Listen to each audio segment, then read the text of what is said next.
اور اب بات کریں گے کچھ کورونا کی، تو کورونا کی تاریکی میں امید کی ایک کرن روشن۔ ملک میں مثبت کیسز کی شرح 1.5 ماہ بعد 6% سے نیچے آ گئی ہے۔ NCOC کے مطابق 24 گھنٹوں کے دوران مثبت کیسز کی شرح 5.50% رہی۔ 23 جولائی کو یہ شرح 4.9% تھی۔ وائرس کے باعث ایک روز میں 82 افراد انتقال کر گئے۔ کورونا کے خلاف جنگ میں پاکستان کو کامیابی، 1.5 ماہ بعد مثبت کیسز کی شرح میں کمی ریکارڈ 6% سے نیچے آ گئی۔ سرکاری اعداد و شمار کے مطابق 24 گھنٹے کے دوران مثبت کیسز کی شرح 5.5% رہی۔ 23 جولائی کو یہ شرح 4.9% تھی۔ NCOC کے مطابق ایک روز میں 63,181 کورونا ٹیسٹ کیے گئے۔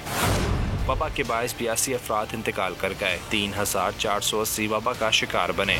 ایکٹیو کیسز کی تعداد 91,717 ہو گئی۔ اب تک 26,662 افراد جان سے جا چکے۔ مصدقہ کیسز 12,01,367 تک جا پہنچے۔ ملک میں صحتیابی کا سلسلہ بھی جاری۔ گزشتہ روز 3,181 مریض وبا کو شکست دے کر زندگی کی طرف لوٹ آئے۔ سبسکرائب کریں اور بیل دبائیں تاکہ کوئی خبر رہ نہ جائے۔